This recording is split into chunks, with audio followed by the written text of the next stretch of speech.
Good evening, everyone. I'm Ted Parmenter. On behalf of the Exchange Club of Merrimack, I'd like to welcome you to Candidates Night 2015.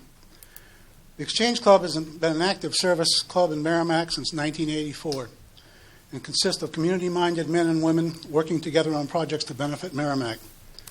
We've conducted Candidates Night now to allow for voters to see and hear candidates for the school board and town council, formerly the Board of Selectmen, since 1985. Other Exchange Club programs of service have included recognition of high school students and periodic donations to the 3 Merrimack-based food pantries.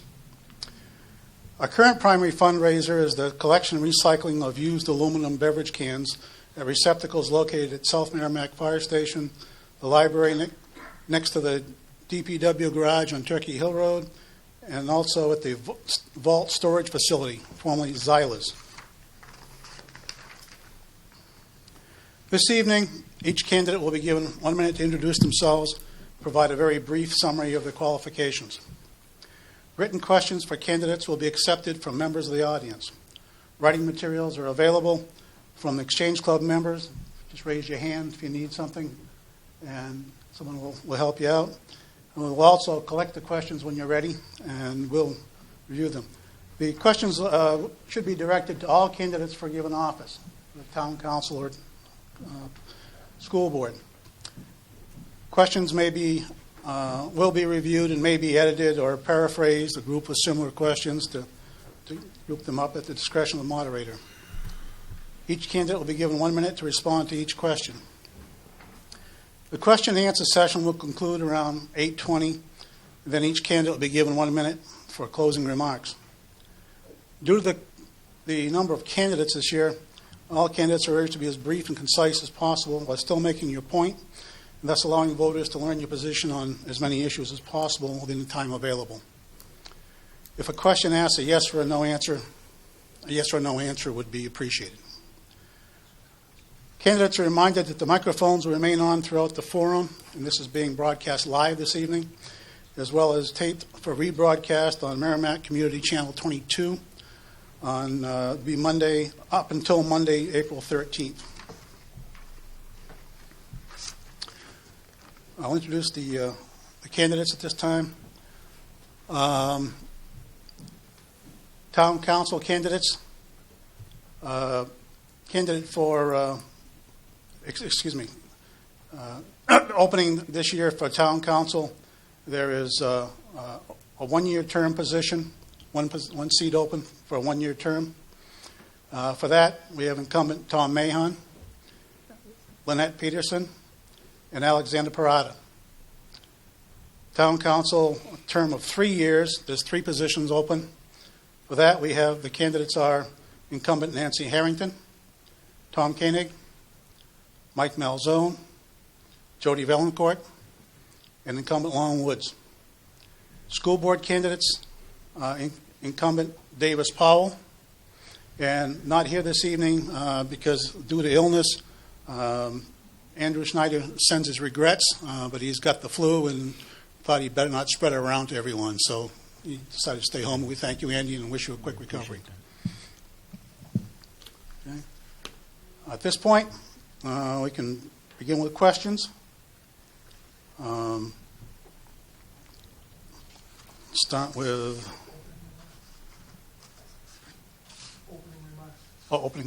excuse me. Yes. Thank you, John. If we could have the candidates' opening remarks. We'll start this in with Nancy Harrington, please. Thank you very much. Let me start by saying thank you to the Exchange Club for having this forum for all of the candidates to have an opportunity to give feedback and respond to questions. And also thank you to the candidates for putting your names in. We all appreciate all the time all of you have put in various capacities. And again, thank you for signing up. Following the rules, I'm going to be short and concise. I have been a town councilor, actually 2 different terms. I was 2006, 2010. That was when the town charter was started. I was the last selectman and one of the first town council. took a couple years off. I had a new position and had to adjust to that at work, and now that I'm retired, I'm also been a town councilor since 2012. I also have been chair, unfortunately, as a result of our town council chair, Dave Yakuboff, when he passed. And I was going to be vice chair and learn the ropes. Unfortunately, I had to learn them a little faster, but I have learned them, and I think I've had a lot of good experience as a result of it. Why did I start becoming a town councilor in the first place? Because I care about Merrimack. I've been a resident here since 1972 when there were 7,000 residents. I've seen it grow all these years. I've been very active in the various activities in the town, and I want to be able to continue to do that in the next term. So thank you very much. Thank you, Nancy. Tom Koenig, please. Excuse me. Thank you very much, Ted. And my thanks again to the Exchange Club as well, and to you other candidates for running. Why am I running for town council? I'm on the town council currently and have been for a couple of terms. I was on the last Board of Selectmen, part of the event when the charter came into place that translated into the town council. So I've been involved with town government for quite a while now, hired several managers, and I really enjoy the opportunity to reach out for Merrimack and understand what's going on, ask the questions that we want to know. When I was sitting in the audience, I was always wondering, why are they doing this or why are they doing that? So I try to take my position here as a responsibility to ask those questions that you would like asked, to get a more thorough understanding of what's going on and to help drive and understand what's happening in Merrimack.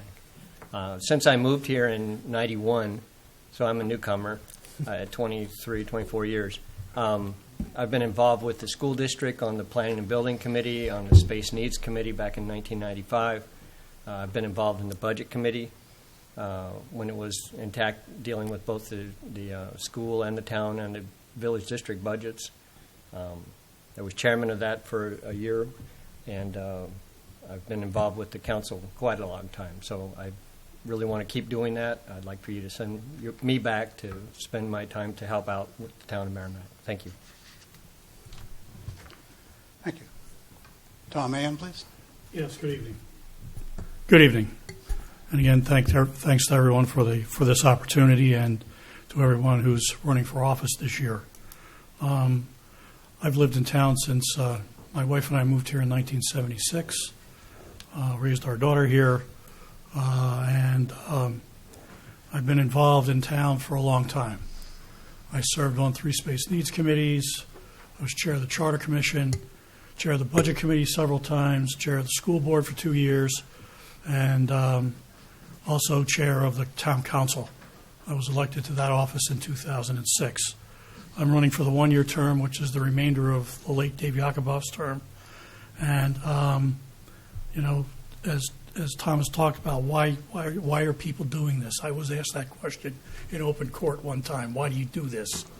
And I do it for the satisfaction I get out of it, and for the contributions I think I can make to the town.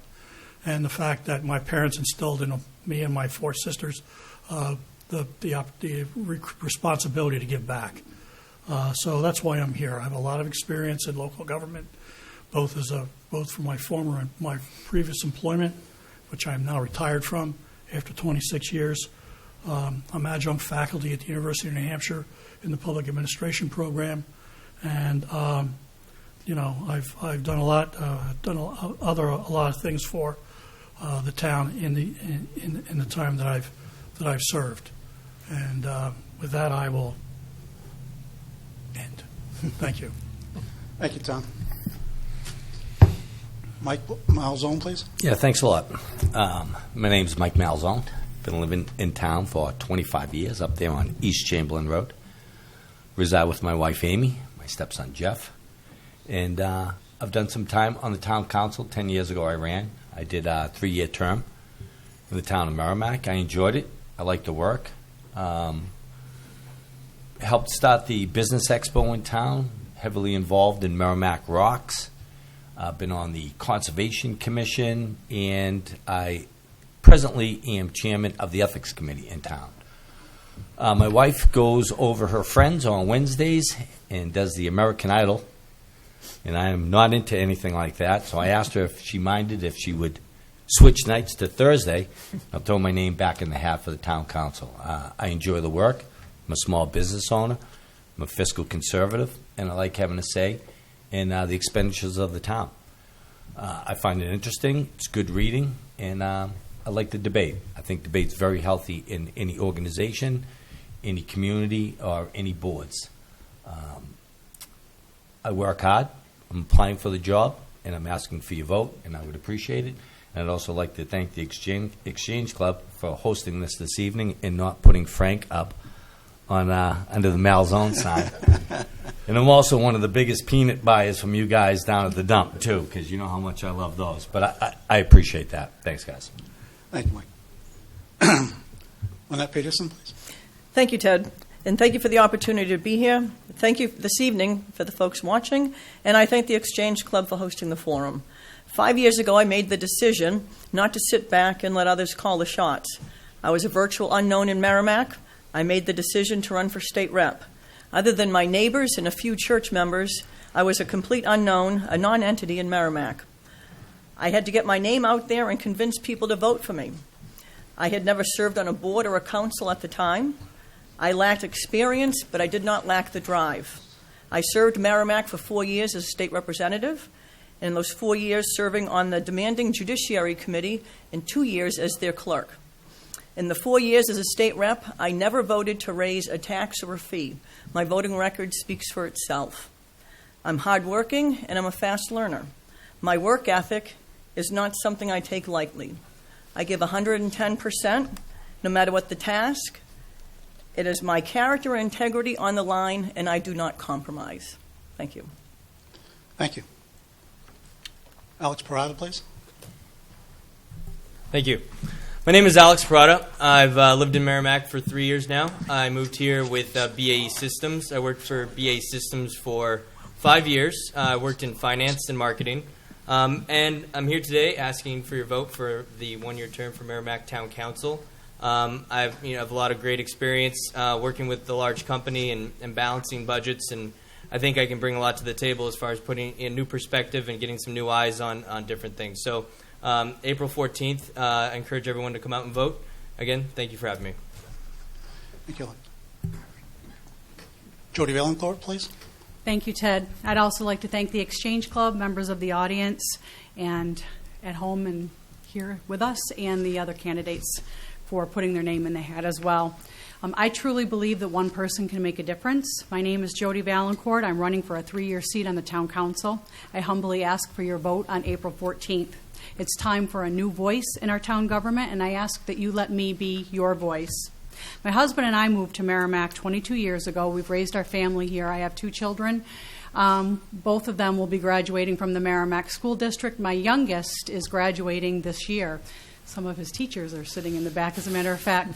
And it's all about timing for me. When people ask, why are you running? I've always been involved in the community, but I actually took a 3-year break from any elected position, and now that my son's graduating, I'm going to have some more time. So for me, it's an issue about timing. I want to assure you, I've heard there's some campaign talk out there about my being a one-issue candidate, since I'm very vocal and involved with the pipeline discussion that's currently going on in town. While I think the pipeline discussion is probably one of the biggest issues that Merrimack currently faces, I have planned to run for town council long before I knew that there was a pipeline planned to come through. So as a matter of fact, I had drinks with 2 of the councilors that were up for re-election last year, Bill and Finley, and told them that I was going to put my name in the hat for sure. So I've been planning this a long time. I'm no stranger to working as a volunteer or an elected official. I am currently and have served on many committees as a citizen volunteer and as an elected official. I'm not afraid to roll up my sleeves and do the hard work that needs to be done to get the job done. I did serve, as I mentioned, on the Merrimack School Board for 6 years. My entire second term, I was chairman. This experience has helped me to understand how local government operates.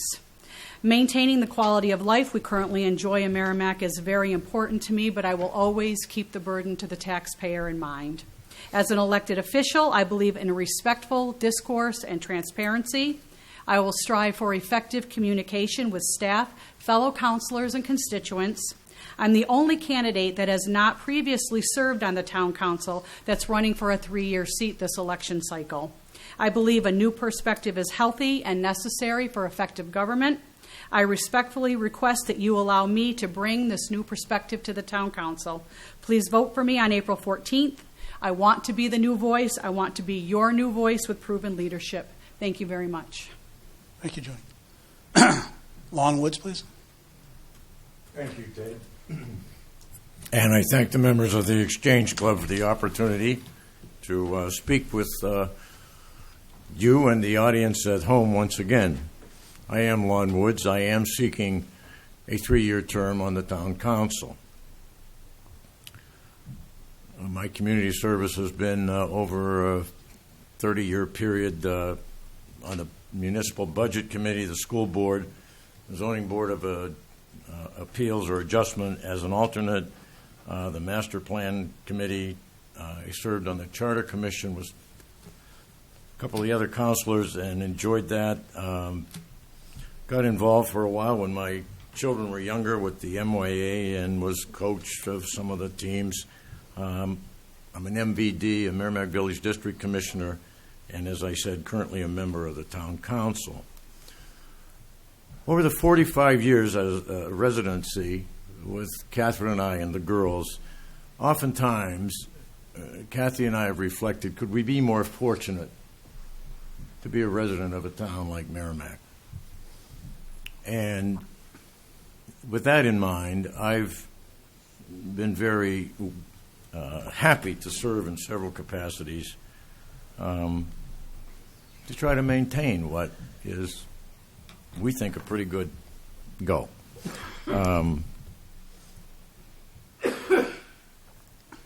The biggest immediate goal may not be a new voice. It certainly isn't a stale voice. It certainly isn't a stale position, is to continue working as hard as I can to further the goal of providing the stable physical environment that the town has enjoyed under the guidance of the present council members back 4 or 5 years.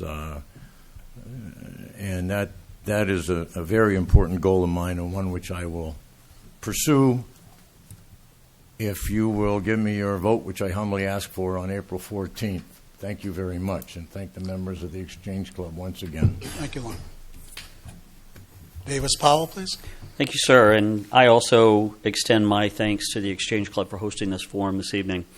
My name is Davis Powell, and I have served on the school board for the last 3 years. Before that, I also served in the years 2000 through 2003. These past 3 years, I helped craft a new educator evaluation plan that is designed to highlight the best that's happening in the district, the best techniques to help our students achieve their fullest.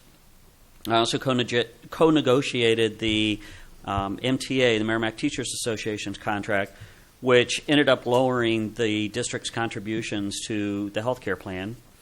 I helped bring 3 budgets in less than the default. And for 2 of the last 3 years, first 2 years of my term, I was also vice chair of the school board. I, too, am a newcomer in town. I've only been here 19 years. And I served on the budget committee and volunteered in each of the schools that my children attended during their time. They've all graduated from the Merrimack system. I look forward to serving you for the next 3 years, and I hope I can count on your vote. Thank you. Thank you, David. Okay, we have, first question here is for both town and school board candidates. It says, please discuss your opinion regarding the recreation facilities conditions at the end of O'Gara Drive. This is managed by the town on school property. Please include your ideas on funding for the maintenance, cutting of the skate park attendant position, and having the skate park open during school hours. Again, this is the recreation area skate park at the end of O'Gara Drive. Consider the funding for the maintenance, the cutting of the attendance position, and having the skate park open during school hours. If we could start with Tom Koenig, please, if you would. Certainly. Did they specify the skate park only, or were they talking about the tennis courts as well? Well, it it says the recreation facilities condition at the end of O'Gara Drive, managed by the town and the school property. But it asks particularly on the skate park attendance position, cutting that, and also having the skate park open during school hours. Well, I'll just remind folks that I am on record voting against the cutting of the skate park attendance position from the budget. I felt it was a little bit of a sharp, fast move. I don't think it had been fully vetted before the council, but the majority of the council voted to cut it. I thought it was better for us with a facility of that nature, with the expense of the equipment, the ease of people getting themselves hurt, all kinds of other issues, for us to have that attendant. I thought it served us well. I would like to see the attendant still there. I think it would help us to be able to maintain the park, maintain the integrity of the park, that the kids could be safe there. There wouldn't be any bullying. There wouldn't be any other issues that they would have to deal with. And there would be some oversight. The condition of that park, I think, is very good. I'd like to see it stay that way. Regarding being open during school hours, I don't see it any different than other facilities around the town as far as that's concerned. So I'm not sure that it behooves the town to be responsible for locking it during certain hours or something like that. If the school's got a problem with kids not staying in their classrooms, the school, I think, needs to take care of that, not come and start trying to find somebody else to blame. Thank you, Tom. Tom Mahan, please. Yeah, this is not a new issue. We've had some discussion with the school board about the facilities down there. And at our last joint meeting, I think we were pretty clear about our intent not to do anything with the tennis courts because they were improperly installed. They were put in the wrong place. There's no guarantee that if we dump the amount of money that's going to be required, which is almost $250,000, into that to replace them, that we only get a 3-year guarantee from the installer. So, it didn't make sense to me to spend that kind of money when I could take the same amount of money and invest in 2 athletic fields that would have the impact on many more people than the number of people that might be using the tennis courts at that particular facility. I'm sure all of you have driven by there on some summer nights when it's a perfectly lovely evening, the lights are on, and there's nobody there. So it's, as I said, this is something that we have gone around with. We have discussed it at the council, and we are taking a look at other ways to more effectively improve the recreational opportunities in town to do that. There's a mutual agreement. The agreement between the district and the town can be ended by mutual agreement before it expires in 2018. That might be something that the council may wish to pursue at a later date. As for the skateboard park, I believe I also voted against eliminating that, against that position. And at the initial vote, however, it's the desire of the council not to include it. And at this point, it's the policy of the council that the park will not have an attendant there. And as Mr. Koenig had said, if it's an issue of being open during school hours, there are dozens of other facilities in town. And besides that, what self-respecting kid who's playing hooky is going to be within eyesight of a building? Okay, so it's really, something that's not that big of an issue in terms of having it open during that time. So I'm all set. Okay. Thank you. Thank you, Tom. Mike Malzone.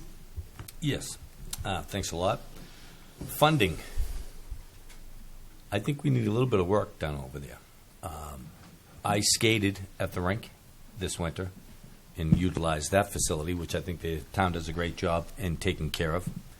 The tennis courts, I'm not a big tennis guy, but I've seen the problems that are over there.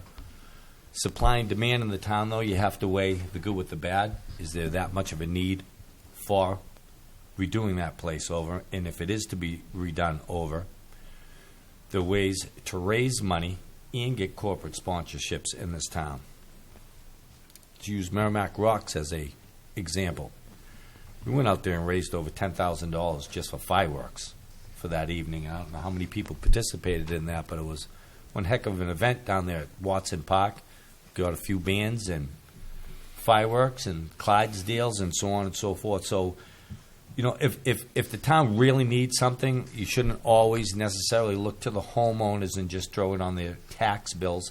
There are ways around things to raise revenues in this town. It's beating the pavement, getting your feet on the ground and knocking on doors and knocking on businesses. So that can be done. The skateboard park, I think it's a valued part of the community. I think it's much like the dirt bike track down by the dump. It's run by the people of the town. It's a place that we have no problems with, no costs incurred with that, and it's run pretty successfully. So I think the skateboard park should take a look at that model over there and see if we can steal any ideas from that. As far as cutting the attendant, I think if you're going to have a bunch of kids down there on something where that many people could get hurt or could get out of control, probably be against that. And as far as school hours are concerned, I know that any resident in the town can't really go on school property without a note from the police or the school, so I don't know how any of the youth could be using any of those. That's school property, so I'm not really sure what the procedures are as far as using those facilities, so I would have to get a little bit more information on that. Thank you. Lynette Peterson, please. Thank you. Yeah, I believe the park should be open during the day. There is plenty of homeschoolers in Merrimack, and there's also children maybe visiting grandparents. If you go to school there, again, if you're going to play in hooky, you're not going to go to the skate park. As far as the attendant, I think it's necessary to have an attendant there. Crowd control, it eliminates bullying, and also making sure that rules are being followed. Skate parks can be dangerous places if the rules aren't followed. And I think it's important to have an attendant, especially with the amount of teenagers that can be there all at the same time.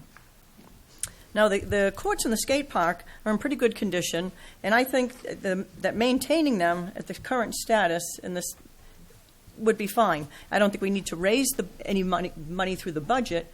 I think there are more creative ways that the town can get involved in raising funds for this without going to the taxpayer. We don't always have to go to the taxpayer to cover expenses. Thank you.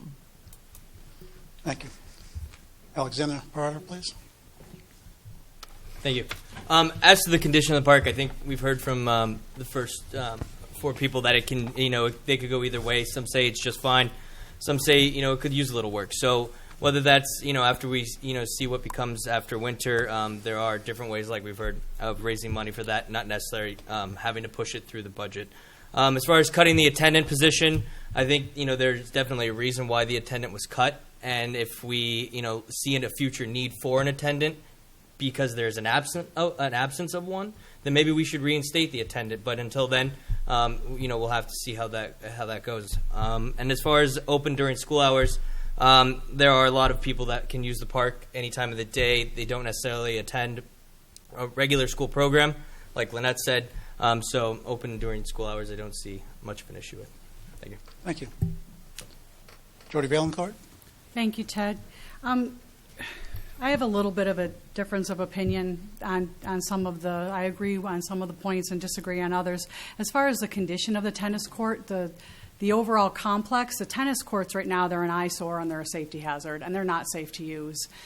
They have been neglected for years. So something definitely has to be done with them. Either they need to be replaced, repaired, or pulled out of there, and something else needs to be done with that area. The thing that concerns me the most is the fact that the town council and the school district, the town and the school district had this agreement, and it's basically been ignored for years.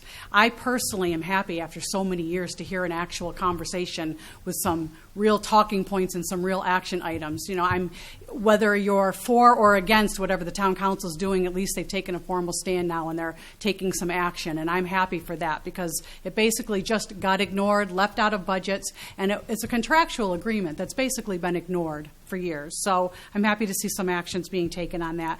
As far as funding and maintenance, part of the agreement, the reason why that parcel exists the way it is the contractual agreement was that the town government funded maintenance and repairs. That's how it was supposed to happen, and hasn't come to fruition. As far as the attendance position, I would not have been, and it's real easy for me to say because I didn't sit here during their budget cycle, and I understand being a armchair warrior is a real easy thing to do. But if I had been sitting here, I would not have voted in support of cutting that position.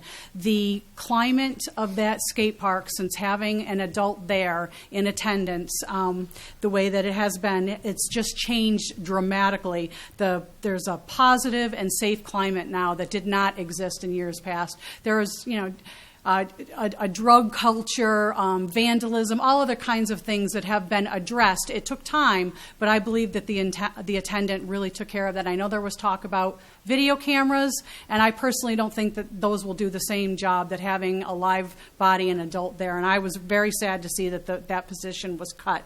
And open during school hours, they talk about a lot of other facilities in town that are open during school hours, but this is on school property. That's what makes this facility different. And having been on the school board, the safety of students is always my concern. I'm not concerned about kids skipping school and going there. My concern would be about people being on school district property during school hours that the school district doesn't know they're there. And to me, that's a safety concern. I'm not saying it can't be handled. I'm not saying there can't be some kind of communication, but personally, it needs to be discussed between management, our town manager, and our school superintendent. If the intention of the town council is to have that parcel open during school hours, I think there needs to be some very, very specific guidelines about how the school district is going to be made aware of who's out there, when they're out there, why they're out there, because there's children all over that campus. So thank you. I appreciate the opportunity. Lon Woods? Yeah, I don't have the advantage of being an armchair warrior. I voted for elimination of the skateboard park attendant. I didn't do so cavalierly. We've had some discussion already this evening about new voices, new thoughts, new ways of doing things. Our new Parks and Rec director actually advised the council to, one, the condition of the park, two, whether or not it was his, and I believe, I could be misspoken, but I believe the Parks and Recreation Committee's position that we could forego the attendant. So that's what you people pay the employees of the town to do. And I believe that came forward, didn't come forward haphazardly. It was a very well done presentation for the council, and the council in majority made its position that it would cut the attendant. Done with that for now. Condition of the state park, skateboard park, was given to us as being in pretty good shape for now. There are some surfaces that need to be redone, and Matt has a plan for looking into that. The tennis courts, I don't believe either side gets a let on this one. I've listened to the discussion.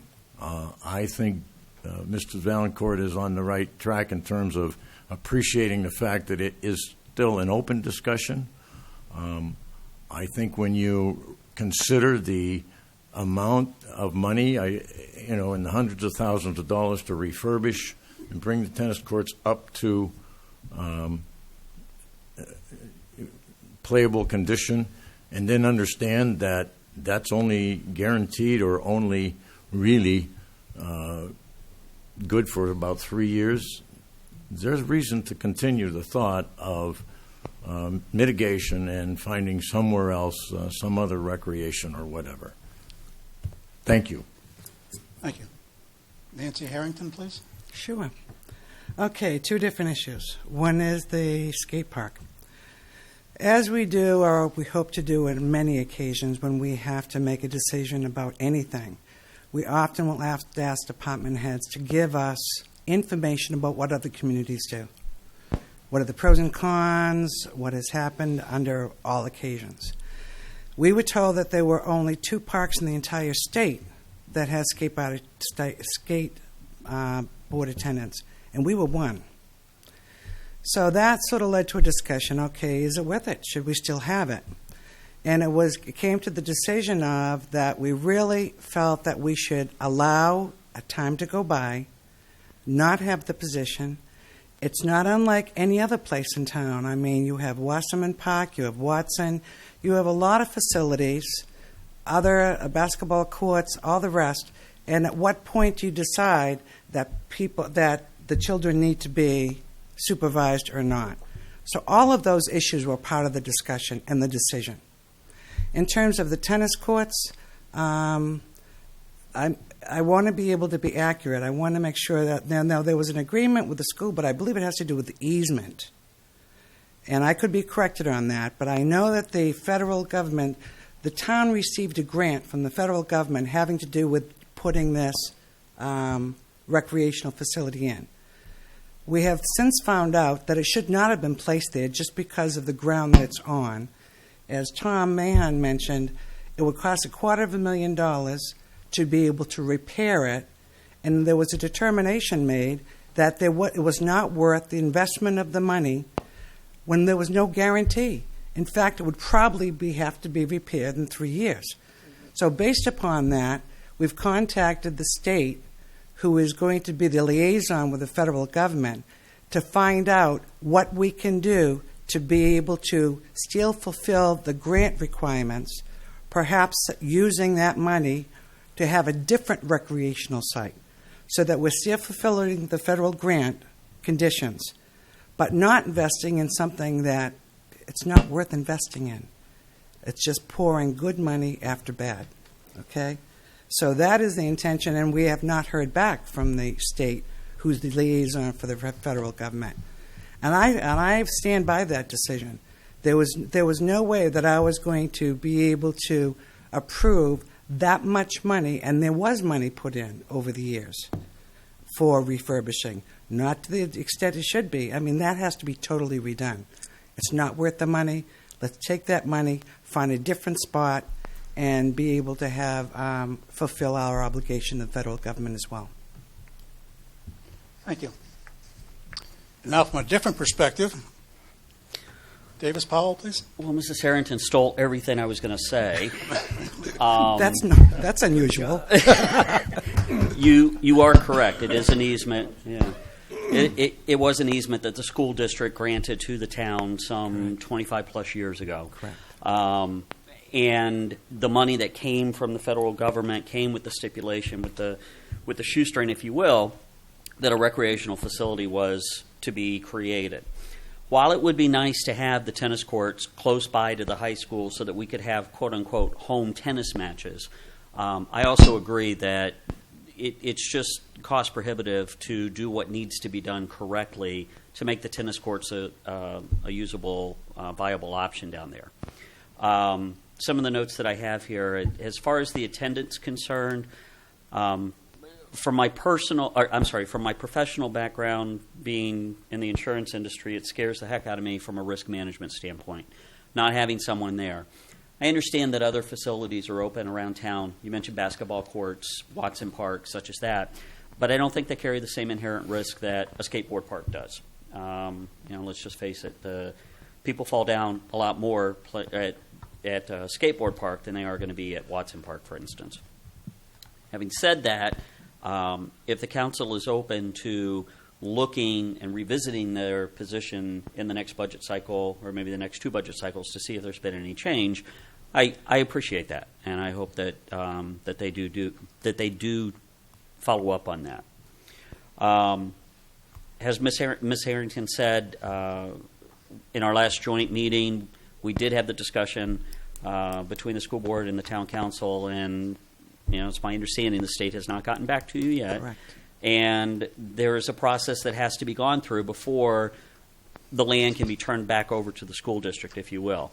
There has to be other suitable facilities somewhere else in the town for the same basic area that is going to be given up. Otherwise, the town has to pay the grant money back, and I'm sure there'll be interest in such. So it would not be a cheap proposition for the town just to walk away from it at this time. As far as the park being open during school hours, I agree with everyone else that has said the same thing. It's not a matter of skipping school and playing hooky. However, it is a matter of less than desirable elements coming into the town, finding out that this facility is open. I've driven past the skate park in Nashua. Well, I guess it's Hudson, the one that's right on the Merrimack River. And is it Nashua or is it Hudson? Nashua. Okay, Nashua. During the day, it's open during the day as well. And I've seen people there that I don't think I would want to be that close to any school district property. Now, the MPD is right across the street from the skate park. I think that helps us out in that area. But I am looking forward to see what happens in the next year or two. Thank you. Yeah. This question is also for both town council and school board. What do you feel is the largest issue facing Merrimack, and how you work towards addressing both short and long term? We can start with Tom Mahan, please. Well, if you want one that's going to last a couple of years, it'll be the pipeline. That will run till 2018 by their schedule, and the impacts on the environmental issues that I've spoken about before have some impact and have some. There is a lot of impact to the town on those particular issues. But as I also said, there's not a lot that we can do to deal with that because that's a federal level decision. The only thing that we can do is to provide them with the information that indicates that it's an unsuitable place to put the property in, to require the installer to meet the National Environmental Policy Act in every aspect. We went on record last week regarding that particular issue. So that's one of the things that we have to deal with, and it's going to consume a lot of time over the next couple of years to try and work with the different departments in town and with other communities that are impacted by this process, and to try and come up with a strategy for dealing with the issue. And if it gets installed, we'll have to deal with the installation process, which could take almost a year. So it's something that's going to consume, as I said, a lot of time, a lot of effort. We're already expending a lot of resources on it, and it's likely to continue. So we're trying to set ourselves up to deal with those particular issues by hiring the environmental attorney. The Conservation Commission has hired environmentalists to go through and look at the endangered species and the other issues that are involved. The Village District is doing their work with their engineering firm. The Sewer Department's doing their work with the engineering firm to come up with the issues that they expect to have to be addressed in those particular areas. Other than that, the other issues that we have to deal with are some of the going forward to some of the infrastructure pieces that we're seeing. This is a very harsh winter. There's a lot of potholes in town. This is as bad as it was 4 or 5 years ago. When we had pictures all over the internet about potholes. So the same advice is there. If you see one, call the Public Works Department, and they can plug it into their list. However, it's going to take them a little while to get to it just because of the number of them and the condition. You can't fill a pothole in the rain. So it's a little tough to do that. But, they did respond well the last time. We expect them to do the same this time. They're very good about that. They understand what it takes. But those are the issues. Those are some of the big issues that we're going to have to deal with. Other infrastructure issues, there's a couple of buildings in town that we continue to need to look at, and that is the town garage and the South Fire Station. Both of those buildings are in very bad shape. We're spending a lot of money to try and just maintain them as they are. and it's getting to be a piece of an issue that it's starting to really not make much sense to continue to invest that kind of money into trying to maintain a poor facility for what it's supposed to do. We're losing productivity, we're losing efficiencies that we could normally use, and we ought to be. Those are things that we're going to have to do. It's going to have to be up to the townspeople to decide if they're going to fund those particular issues, but we expect to have that dialogue on an ongoing basis as we go forward. Thank you. Thank you, Tom. Mike Malzone, please.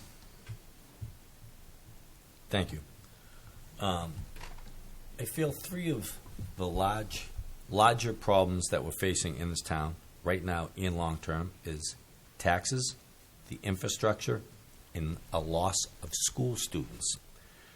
The tax revenue in this town, we seem to be getting more and more business in the last couple of years, but unfortunately we're spending more than we're taking in. So we need to do something there. As far as the infrastructure is concerned, the roads in the town need a lot of work. And not just Daniel Webster Highway. There's a lot of side roads. There's a lot of regular residential areas that need paving, repairs, sewer, manhole cover repairs. There's a lot of that needs to be done, and that's something that needs to, either we pay up front or we start saving and dedicating money to that. The loss of students in this town is staggering. Since we built the new school at the end of Babusick Lake Road, we have to ask ourselves, why do we continuously on a yearly basis have less and less students in the schools? Is it the academics? Is it the buildings? Is it the schools? Is it the teachers? Is it the environment? Is it the community? That's another one of those problems that we need to look at, because the more people that we bring into town, the more revenue that we will have. There's a lot of empty homes in this town that could certainly use families. And with families, you're bringing students.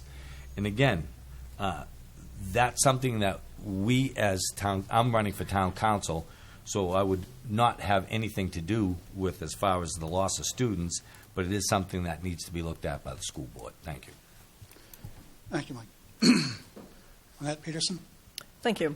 I think the biggest issue for the Merrimack right now is the pipeline and future energy sources. New Hampshire electric rates are among the 5 highest in the country.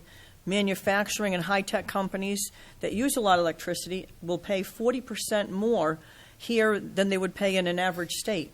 Supply and demand. Yankee Power is closing. We do need to come up with some alternatives for energy. In the past 6 months alone, I know my electric bill has gone up 50%, and we heat with wood. It's gone from $100 to $150 just in the past 6 months. And with that said, the proposed pipeline to go through Merrimack is not the answer. It's not a well-planned, thought-out project. This was Plan B due to the fact that Massachusetts said no. Merrimack won't reap any of the benefits, but we're going to be the carrier system for Massachusetts. Merrimack has a lot to lose with nothing to gain. I also see that the long-term effect, we need to bring more business to Merrimack. We have a lot of empty store frontage along Daniel Webster Highway, and I think bringing more businesses to Merrimack in the long run would be the best thing for Merrimack. I envision small and large companies along Daniel Webster Highway, and Merrimack keeping its same still quiet, safe community, even with the development of Daniel Webster Highway. Buildings in Merrimack are getting run down. They are going to need repairs. They are going to need to be replaced. But I think we should wait until current bonds have been paid off before we start taking on new bonds. Right now, the buildings are in disrepair. I think if we just maintain what we have until things are paid for, start saving, put money away, cut back on things that we don't need to spend the money on, we'll have more money there for the infrastructure, and the bonds don't have to be as much. Thank you. Thank you. Alex Parada, please. Thank you. Can you repeat the question again? Certainly. What do you feel is the largest issue facing Merrimack, and how you work towards addressing both the short-term and long-term? Great, thank you. So for myself, the pipeline is relatively a non-issue. I think we've heard it from the residents the other evening, last week. It's pretty much a resounding no. So I don't really see that as a large issue, but it is something we'll have to deal with. The property tax rates are one of the largest issues we're going to have to deal with, and taxes in general. And how are we going to increase our tax base? When I say increase our tax base, how are we going to encourage small business growth in Merrimack, and how are we going to maintain our relationships with the larger businesses? So those are two ways we're going to have to look to increase our tax base so that the residents themselves are not going to have to be shouldered with the burden of a $31 million operating budget and a $65 million school budget. So finding other ways, finding other tax inputs besides just residents' property taxes will be a way for us to grow in the future. Like I said, encouraging small business growth and retention of our larger corporations. And within that, with the increase in property, within the increase in tax base, we'll be able to work on our infrastructure and build ourselves up for the future. Thank you. Okay, thank you. Jody Valencourt, please. Thank you, Ted. I agree that maintaining our infrastructure and looking at ways to effectively promote and have pass new building construction, those are two very large issues that are facing our town right now. But without a doubt, the single largest issue that's facing Merrimack right now is the Kinder Morgan pipeline. It is, as has been stated here, it's correct. It will be a project that is approved by the federal government. However, that doesn't mean there isn't anything that we can do here on a local level. And I think there's been a huge effort, a lot of time and energy put into gathering information in a real hurry, because New Hampshire's behind the 8 ball on this. Massachusetts had months and months and months to gather data and find out what the pipeline was about. New Hampshire's had a very, very short period of time, so we're at a big disadvantage here. I think one of the roles, since I'm running for town council, I would tell you what I think what the role of a town council is in this process. And I think we were a little late to the gate, but I think our town government has really caught up quickly and done a fine job gathering information, hiring an attorney. I think the most important things that we can do is to gather accurate, factual information about this project. There's a lot of rumors out there, and unless you're an attorney or an energy specialist, it's really not something that the most common people know an awful lot about unless you're in the business. So there's really a huge learning curve for people like us to learn what the pipeline means and what it entails. As has been stated before, the proposed pathway is going through the town aquifer, very close to 2 of our wellheads. It's going through conservation land, and it's also going to go through private homeowners' property. So I think there's a lot that the town council can do in gathering information, being the focal point of communication. And I think we're doing a much better job than we were when we first found out. There's information on the website now. Very graciously, the town council, the very beginning of every one of their meetings, they address the pipeline topic, which I think is a terrific way to start the meeting. We just had our Kinder Morgan meeting, and I think there's just a lot of information sharing that needs to be done, and accurate information. And as far as needing information, I think one of the things that the biggest mistakes that people make in thinking that this pipeline is going to bring natural gas to homes and businesses here in Merrimack. One of the things we found out in our research is that's not the case. This is a 36-inch high-pressure transmission line. It's basically a highway of natural gas. No one in southern New Hampshire, Merrimack included, are going to be able to tap into this now or in the near future. And they talk about there being a large need for natural gas. That's why Kinder Morgan is proposing this project. But I would encourage anyone who's really interested, look at some of the other projects that are being proposed. There are several out there. 2 just recently passed by the federal government, by FERC, and 2 of those use existing infrastructure. They wouldn't need to cut an entirely new corridor in order for the pipeline to go through. So I think communication, protecting our town water, our conservation land, and being a support to local homeowners that are affected, I think those are all things that the town council can and should do. Thank you. Thank you. Lon Woods, please. Large problems or long-term issues? What do you feel is the the largest issue facing Merrimack. Okay. And I think I picked up on the fact that perhaps the author of the question is looking for the longer term. I agree with everything that's been said about the proposed Northeast Direct project in terms of its location in Merrimack. We're working the problem, folks, and as has been noted, we're in good shape for the shape we're in. The issue, I believe, is maintaining the quality of life in Merrimack through maintaining a stable fiscal environment. A fancy way of saying tax burdens, revenue, and the mission of the town of Merrimack to provide safety and well-being to its citizens. I guess I could go on for hours in terms of enumerating those problems, but for this counselor and this candidate to the council, the large issue is providing a stable fiscal environment within which the citizens of Merrimack can enjoy the life they expect. Thank you. Thank you, Lon. Nancy Harrington, please. Hi. Okay, yes, you have to. I'm sitting here thinking of 100 things, and I have to be able to delineate what I believe are the most important. The pipeline has been spoken about, and I'm not going to go into any great depth, except to say that I'm very proud of what the town council has done in terms of taking its responsibility. What I see as a responsibility is to provide diligence, to make sure that the citizens know exactly what's coming down. We're the ones who voted to send that postcard out because we wanted to make sure that everyone knew. There was not an assumption that, of course, people read the newspapers. Of course, people look at the website. No, people have very busy lives. So, and also I'm very proud of what's happening in terms of the town departments.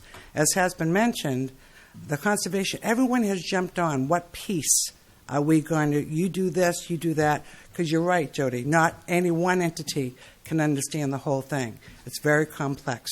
So I'm really happy with the way the town council has dealt with it by being very deliberate. How are we going to do this? Tasking it off, and we're coordinating it. And we're working very closely with residents, because you're right. They have a very high risk, their safety, and their concerns about their property. We've taken that seriously, and we're listening. We're trying to be supportive. Okay, other kinds of things. Obviously, fiscal responsibility. One stat you need to know in terms of the municipality part of the tax rate. In 2010, the tax rate, the town part of the tax rate, was $5.25. In 2014, it was $5.49. That's all. And think about what's gone on in this town over time. I'm really proud of that statistic. In terms of growth, we have to continue with disciplined growth. There's, we're almost at full growth, fill out with all the residential. We have to be able to concentrate on business. Now, as you all may or may not know, the Shaws that everybody complains about, the eyesore, that is going to be filled now with an electric go-kart. And it's going to be using up the Shaws and the CVS. And that's going to make those other storefronts, that's going to be the draw that's going to fill it in. I'm very proud of what's happened with the town council has made deliberate goals. One of them has been to be much more active in seeking out businesses. Our community development has really created a really good atmosphere down there. We're always getting compliments on how supportive and guidance, how much guidance they're providing.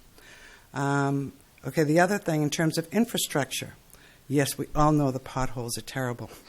But I can tell you over the last 3 years, we've put in almost 20 miles of paving. This year alone, we are spending $1 million on paving. So you have to understand that that has been identified. We know it's important to maintain the infrastructure. As soon as we get the potholes filled, then we can continue with our plan for the infrastructure. And I think that's it. All of those things have to do with trying to maintain a safe and healthy environment in the town. And I think we've done a good job with that. Thank you. Thank you. Tom Koenig, please. Thank you. The largest issue facing Merrimack, and I think it's been mentioned several times here, but it's consistency of our tax base. our fiscal prudence, our ability to maintain our quality of life in a fashion that we've grown up and gotten used to. I'm not trying to belittle the pipeline. I think it's a large issue, but it's a short-term issue. It's an issue that we're going to be facing for the next 3 to 4 years, maybe even longer, depending upon whether it gets put in and what kind of final footprint it takes and where it goes. It's a massive issue for the town right now.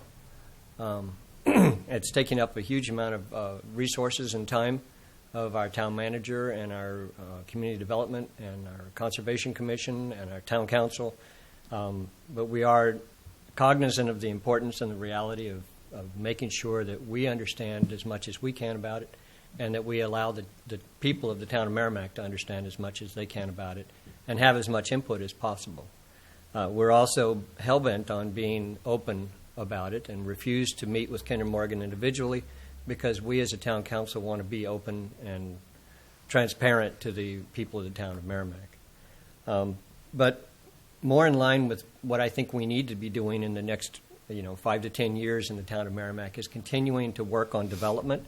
It's been mentioned several times, seeking out and developing our industrial property or our retail property, commercial property along DW Highway, continuing to bring in tax revenue by bringing in businesses that can help to support the town of Merrimack without burdening the residential side more than it already is at this point. Are the things that we're working on right now, our restructuring of the building department, restructuring of the community development department, the hiring of the people that we brought in, the attitude and positioning of the planning board, all of which work to encourage businesses. As Nancy pointed out, we've had quite a few positive responses from customers of those departments that are saying that they've been just very well blessed in being able to access and utilize those people and facilities. Infrastructures, obviously the roads are a problem. I mean, I hit 3 or 4 potholes just coming over here this evening. The roads are part of the problem. Well, I dodged a lot of them. The roads are part of the problem, but buildings are the other part of the problem. The DPW garage, the fire department, how do we manage and support the town of Merrimack and get equipment where it needs to be as quickly as possible in good working order. Those are things we have to deal with. Other things that we're dealing with on a constant basis are the health insurance cost, contracts with 6 different unions. We have 1 contract up this year that we hope you'll support for the DPW workers. They've been out of contract for a long time. This contract puts them in line with the other unions, and all of them will be up for review next year. So we certainly hope you come out and support that as well. That gives you an idea of where I think we're coming out. The budgets for the school, the town, and the MBD are always high on our list of concerns. We're always doing the best we can to try and hold the line on those in all areas. Thank you. Thank you. And now for a different perspective from the school board candidate, Davis Paul. Thank you. Tom, I appreciate you acknowledging that the 3 districts, the school district, the water district, and the town need to work together in order to keep their budgets as fiscally responsible as possible. It's not any one entity that is driving the cost of property taxes up. As far as the largest issue facing the Merrimack School District is the implementation of new state standards that are coming down and the implementation of the new benchmark testing that occurs beginning this year. Our district has been working on this for the past several years. It's not something that we're just starting on. They have taken very serious steps to bring Merrimack in line. In fact, we found that Merrimack was already doing all the things that we're going to be required doing in the very near future. One thing that I'd like to do myself is start taking a closer look at the monies that we receive from the Federal Department of Education, and basically how they relate to unfunded mandates. Yet I know that seems to be kind of a disconnect in not making a lot of sense together, but they're monies that we receive for our lunch program, for example, that we rely very heavily on. But on the other hand, there's also unfunded mandates. I'm sure everyone remembers No Child Left Behind from several years ago. That required the district to do some very specific things and expend a lot of money. that we didn't get back or that we didn't receive payment for. And it's time that we start taking a look at that and determining, okay, is this worth taking this money if this is what we have to do in the long run to accept it? Thank you. Okay. Next question, maybe this is a yes or no question. We'll try. Okay. Did you attend the deliberative session where the budget and warrant articles were discussed for all candidates? Mike Malzone? No. Lynette? No. Okay. Alex Parada? Yes. Jody Valancourt? Yes, I attended both the town and the school district deliberative sessions. Lon Woods? Yes. Nancy? No and yes. No at the school, yes the town, obviously. Tom Koenig? Yes, I did attend both. Tom Mayen? Only the town. And Davis Powell? Yes. Thank you.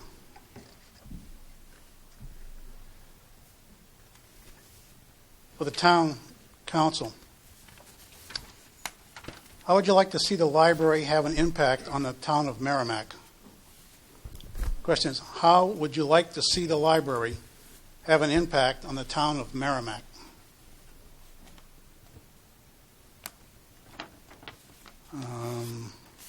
Lynette Peterson? Thank you for the question, Ted. Libraries have always been important in small towns, in big cities. Unfortunately, with the changing of times, more people are reading books online, newspapers online. They can even get encyclopedias online. Unfortunately, fewer people are going to town libraries, which is a shame. It was always exciting to get your first library card and check out your first book. More people now are getting their first book on their Kindle or just reading it online. I believe the library is still important. Do I believe we need to change it at this point? No. I think right now, expanding the library at this time would be tough, especially for the taxpayer. That'd be a tough pill to swallow. It'd be a strain on taxpayers. I believe right now status quo is sufficient for Merrimack until we see people going to libraries to get books and not online. Thank you. Alex Parada, please. Thank you. So for myself, libraries, I believe they will continue to serve the same purpose they always have, which is a center for learning and a great meeting place. As far as the method of uptake, that's changing. And the tools we're using. Whereas technology is growing, we're moving away from paper books. We need to have ample computers, ample iPads, or whatever technology our children and our citizens need to grow and learn new things. There's still lots of great events that are held at the library, lots of great meetings with different groups that meet there. And so the purpose of the library shouldn't change. It should still be a center for learning. But the tools we use to encourage that learning will have to change with time. Thank you. Lon Woods? I certainly hope it continues to have the positive impact it's had in the 45 years I've been in town. And further, I've watched it change its way of delivery, of knowledge, of service to the community. I was astounded by the amount of technology that's available to the citizens that visit the library when I was in there the other day. So I'm not sure what the direction of the question is in terms of an impact, but as I say, I wish you could have seen my little grandson's face the other day. It wasn't Merrimack Library, it was Manchester Library, but he got his library card, and he was excited as he gets to tell Grandpa that he had a library card, because now we could get more information about growing even bigger sunflowers than we grew last year. That kind of impact is what I hope to see continue. Thank you.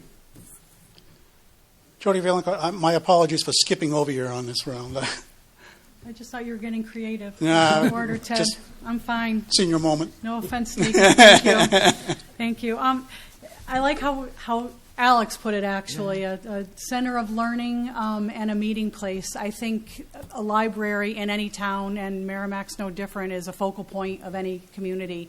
And in Merrimack, we technically don't have a town center, but if you're looking for the center of town, the library is there. And at our we've had some campaign discussions in the past, and we've all talked about how impressed we are with the creativity that the staff at the library has met challenges, budget constraints, as well as new technology needs. I think Merrimack is a very, very fortunate town to have the library and the staff that we do. I also, in my campaign travels, I've spoken to, I don't believe that the library isn't being utilized as often as before or in past years. I don't think that's the case at all. I think definitely it might be utilized in different ways than it used to be. But I've spoken to some demographics in town, and the library is one of the biggest services and one of the biggest resources they feel that they get for their tax dollar here in Merrimack. So if I were to be elected, I would continue to try and find ways to support the library in any way that I reasonably could. And I think it's just a tremendous asset to the town of Merrimack. So thank you, Ted. Thank you. Nancy Herring. Hi. Yes, we've spoken about this before. I do want to give kudos to Yvette, the director. I think she's done a really good job. I believe it's been 3 years. And I've been impressed with the way she's enhanced the programs within the library and really has brought up 21st century kind of learning. And I agree. I love what you said, the learning and the place for the community. And I'm almost relying on her. I trust her. I think I'm looking forward to her coming before the council and saying, okay, this is what's happening in the future.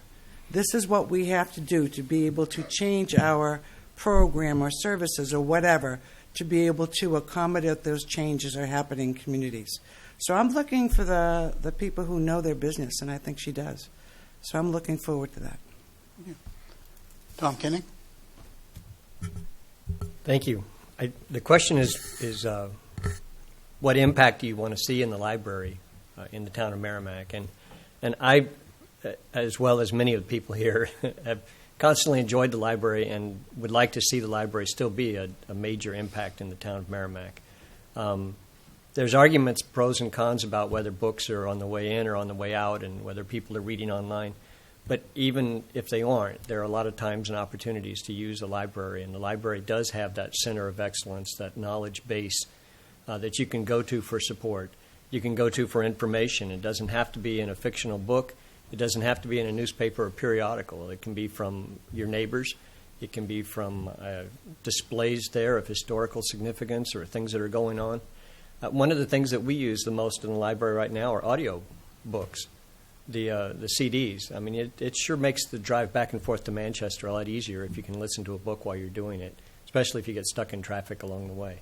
But they have a myriad of services, from video to audio to books to periodicals to meeting space. And that's one of the things that I never grew up really realizing, how much a library could be a meeting space.